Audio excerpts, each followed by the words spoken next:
Alrighty. So I saw some videos that were really misguided.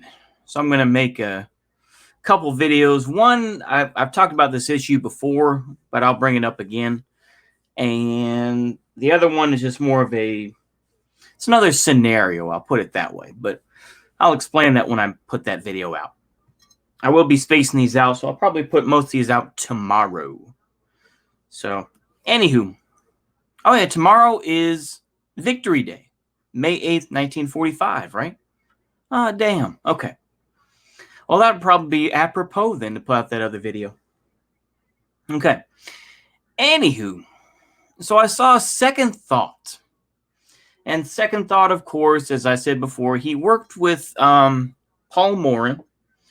And he's worked with Bay Area 415 make videos. He's worked with another YouTuber now, fairly small YouTuber, talking about, well, capitalism is incapable of dealing with the climate crisis. And I'll say, okay.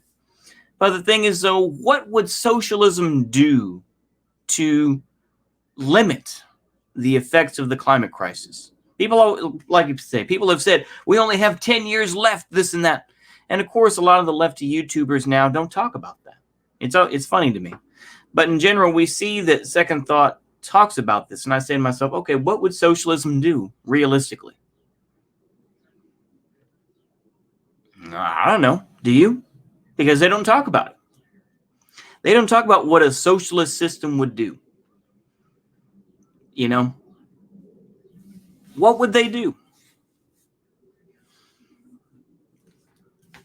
What would that system look like? What would it do? Would it, stop use of coal completely? Would it, create electric cars, which of course, ironically, would be just as bad for the environment because you'd have all those rare earth metals that people would still be mining for throughout the world.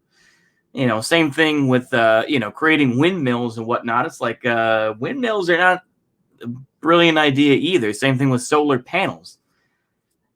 I know that they're against Prim sort of ideas, where it's just like, well, we don't want to be Prims and, go back to living in a certain, living in, little rural villages and whatnot. We don't want to do that. Okay, then what's your response?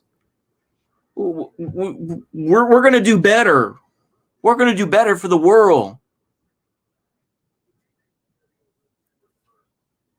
What the fuck does that look like? I don't know. Like I said, they don't have any solutions. They don't have any. They will paint people like Penty Linkola as a fascist, but then will simultaneously, support people like, what's his name? Bookchin, right? Murray Bookchin. And it's just like, okay, then what the fuck do we do? Hey, man, come on. Cat's getting in the way. Anyway, I'm like, okay, then what the fuck are you going to do about it? What are you going to do about this climate crisis? And ultimately, the answer is very, very little. That's my opinion, anyway. I could go on and spend hours talking about this, or even, like 20 minutes, but I'm not going to. The thing is, I see this ridiculous protest. Stop Line 3 environmental protests continue in Washington, D.C. So that's out of Wells Fargo, and they're saying, they should defund this thing and everything. It's nonsense. It's nonsense because the thing is that they don't realize that they have this giant snake, presumably made of paper, that is, I guess, supposed to be like a black mamba. This is nonsense. This is, like I say, this is performative at best.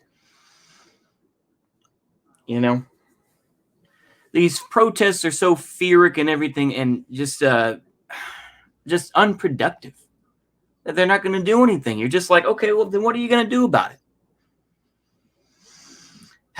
Anyway, you know what? I could go on and on about it, but yeah, ultimately, it seems that socialists, Marxist, Leninists, or whoever will just say, well, we need to avert the climate crisis. How do we do that? Get rid of capitalism. What are you specifically going to do? We'll work on it. We'll work on it.